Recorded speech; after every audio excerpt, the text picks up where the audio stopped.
कहने का भाव ये है कि जब तक हमारा पाप नाश नहीं होगा, कांटा नहीं निकलेगा तो पीड़ा मिटे नहीं, और पीड़ा नहीं मिटेगी तो जूता पहना नहीं जा सकता। ठीक इसी प्रकार जो दुखी आत्मा यहाँ आते हैं, यदि वह परमात्मा परमेश्वर कबीर जी की जो हम दास नियम बताता है, मर्यादा बताता है, उस मर्यादा में रहोगे तो आप पर कष्ट नहीं रहेगा। आप ये सोच कर आते हो कि आज ही जादू मंत्र जंत्र करते गुरुजी और फिर हम अपने राज्य गुरुजी अपने, नहीं, ये काम हम नहीं करेंगे। परमात्मा का उद्देश्य है कि तुम यहाँ आओ, इस ज्ञान से परिचित हो। कुछ ऐसी राहत तो आपको प्रथम दिन ही मिल जाएगी जो सच्चे दिल से रो कर यहाँ समर्पित होगा। समर्पित का अर्थ है कि हम जो भी मार्गदर्शन आपको करें, भाई बीड़ी शराब मांस तंबाकू नहीं पीनी है, अन्य किसी देवी देवता की भक्ति जो तुम पहले करते थे वो नहीं करनी है। इन सभी मर्यादाओं को जो हृदय से मानकर समर्पित होता है, उसी दिन से राहत शुरू हो जाती है। लेकिन हमारे भक्त और कुछ वो स्वयं भक्त पुस्तक आदि ज्ञान सुनकर पढ़ कर आते हैं, तो उनके धारणा ये होती है कि बार चल कर देखता हूँ, राहत मिलेगी तो ठीक है, नहीं तो नहीं। ऐसे व्यक्ति को यहाँ कतई राहत नहीं मिलेगी, चाहे आइयो चाहे मत आइयो। हमारा उद्देश्य है कि आपको राहत तो अवश्य मिलेगी, गारंटीड मिलेगी, आपके ऊपर कोई कष्ट नहीं रहेगा, मेरे से लिखवा लो तुम। लेकिन जैसे हम कहें ऐसे करते रहो। आपको बार बार यहाँ बुलाने का उद्देश्य है कि आप भगवान से परिचित हो जाओ, और परिचित होने के बाद फिर अननेसेसरी डिमांड खत्म हो जाएंगी, जिनके कारण हम भगवान से दूर होते चले जाते हैं, जिनकी हमें आवश्यकता नहीं। और फिर आप देखना प्रतिदिन भगवान कितने सुख देगा, आपकी सोच भी नहीं सकते। तो वो परमात्मा, वो स्वयं इस ज्ञान को और पाप नाश करने वाले मंत्र, इस समाधान को स्वयं ही लेकर आते हैं। किसी भी सदग्रंथ के अंदर सोहम मंत्र नहीं है। परमेश्वर ने कहा कि सोहम शब्द हम जग में लाए और सार शब्द हमने गुप्त छिपाए। केवल एक ओम नाम है। सभी पवित्र सदग्रंथ, सभी पवित्र सदग्रंथों, मान्य सदग्रंथों में, जैसे पवित्र चारों वेद, पवित्र श्रीमद् भगवत गीता, इनमें केवल एक ओम नाम है। उसके अतिरिक्त कोई भी मंत्र जाप करने का नहीं है, मोक्ष का सहयोगी आधार नहीं है।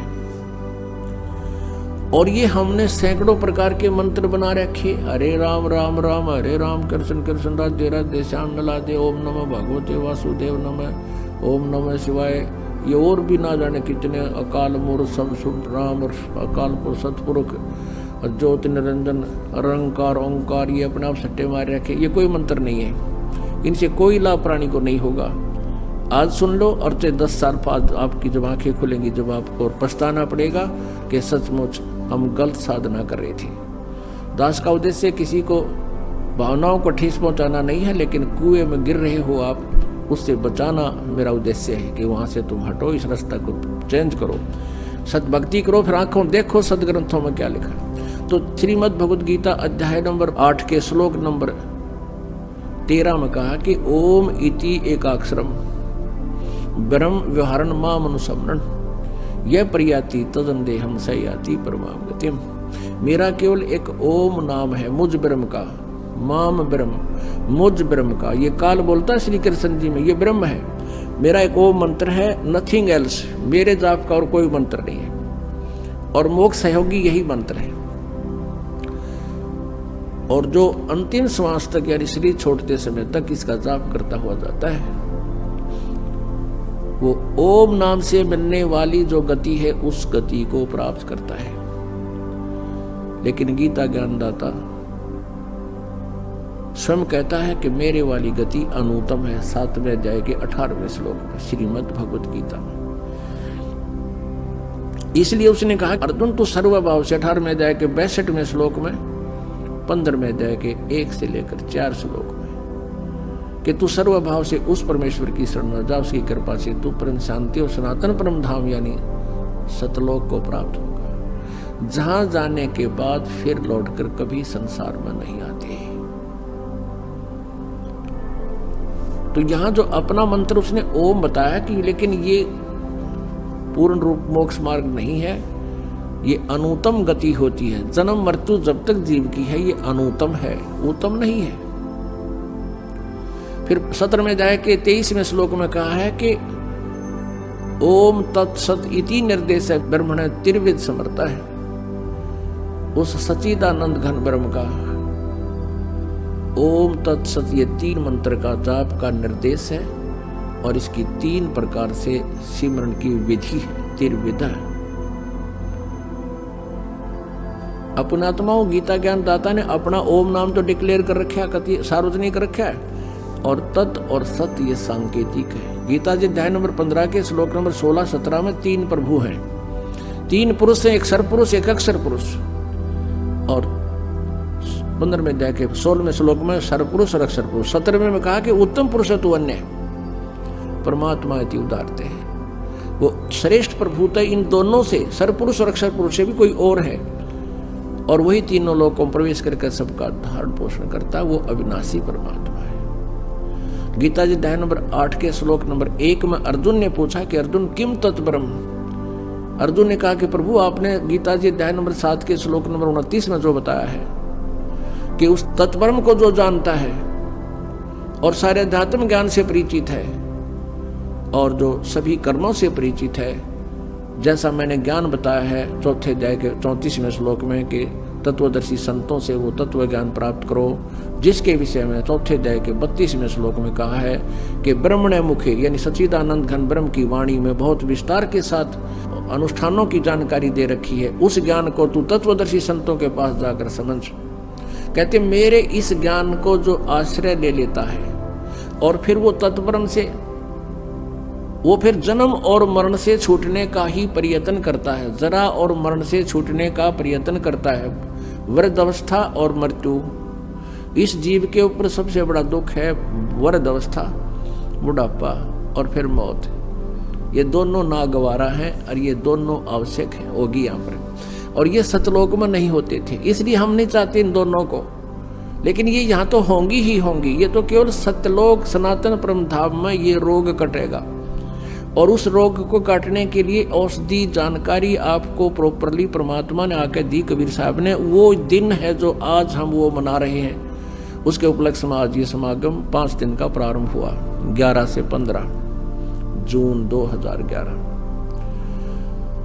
तो वो परमात्मा ने स्वयं आकर बताई। तो यहाँ गीता ज्ञान दाता ने जो बताया कि उस तत्ब्रह्म को जो जानता है उसको फिर वो तत्वदर्शी संत से सारे अध्यात्म ज्ञान से परिचित हो जाता है, फिर वो केवल जरा और मरण से ही छुटकारा पाने का प्रयत्न करता, नथिंग एल्स। यहाँ की कोई डिमांड नहीं करता। तो 8वें अध्याय के प्रथम मंत्र में अर्जुन ने पूछा फिर किम तत्ब्रह्म, वो आपसे अलग कोई और परमात्मा, ब्रह्म माने प्रभु, लेकिन यहाँ ये ब्रह्म ही प्रभुमान पकड़ा है, इसलिए इसको ब्रह्म कहने लगे। इसलिए परब्रह्म और परम अक्षर ब्रह्म कहना शुरू किया इसको। तो इसको सरब्रह्म कहा जाता है, सरब्रह्म सरपुरुष। और नेक्स्ट जो प्रभु है इससे बड़ा स्वामी है परब्रह्म, जिसको अक्षर पुरुष कहा है 15वें अध्याय के 16वें श्लोक में। सरपुरुष और अक्षर पुरुष 2 बताए। तो ये गीता ज्ञान दाता कहता है वो परम अक्षर ब्रह्म है। वो 15वें अध्याय के 17वें श्लोक में कहा कि उत्तम पुरुष है तू अन्य, वो श्रेष्ठ परमात्मा तो कोई और है, और वही तीनों लोकों में सबका धारण पोषण करता है, सबका मालिक है, सबके दुख का निवारण वही करता है, सबको लाभ वही देता है। गीता जी के 15वें अध्याय में उल्टे लटके हुए संसार रूपी वृक्ष का विवरण है, 1 से लेकर 4 तक। फिर उसी को आगे डिटेल दिया है कोड वर्डों में। जैसे जड़ पूर्ण परमात्मा है इस संसार रूपी वृक्ष की, वो सतलोक में रहता है सनातन परम धाम से, और उससे बाद में जो तना है ये अक्षर पुरुषम जो, और सर पुरुष ये डार है। उस डार के फिर 3 शाखाएं हैं, ब्रह्मा जी, विष्णु जी, शिव जी, और पात रूप संसार। तो उस पौधे को, पेड़ को खुराक कहाँ से मिलती है, आहार कहाँ से मिलता है, वो जड़ से।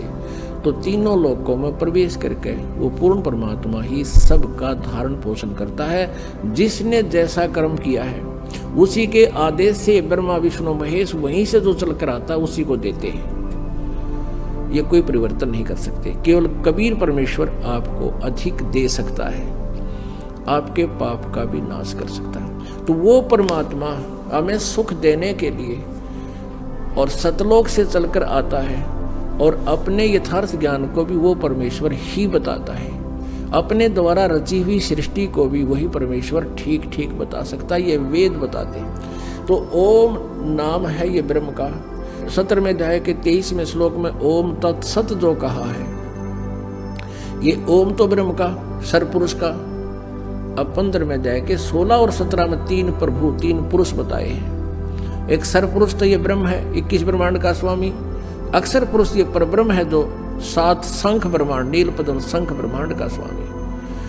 और उत्तम पुरुषत्व अन्य 15वें अध्याय के 17वें श्लोक में कि उत्तम पुरुष, पुरुषोत्तम, असली भगवान, वास्तव में प्रभु परमेश्वर, वो तो इन दोनों से, सरपुरुष और अक्षर पुरुष से कोई अन्य है। वो परम अक्षर ब्रह्म है। वो परम अक्षर ब्रह्म ही सबका धारण पोषण करता है।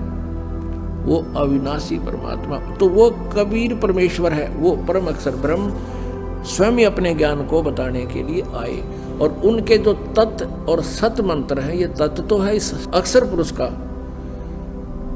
तत् ये सांकेतिक है, ये दास बताएगा। और सत जो है ये भी सांकेतिक है, ये परम अक्षर ब्रह्म का,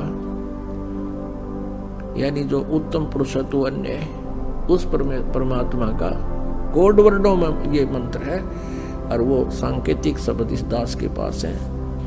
इस काल के 21 ब्रह्मांडों में इस दास के अतिरिक्त वर्तमान में कोई भी ना तो सत्य ज्ञान रखता है और ना ही उनके पास कोई सत्य साधना है, मोक्ष मार्ग नहीं है। इस दास से नाम लेकर के कोई दुष्ट इंसान स्वामी नामों को अगर दान कर देता है, गुरु बन बैठा है, वो महाशत्रु है आप जी का।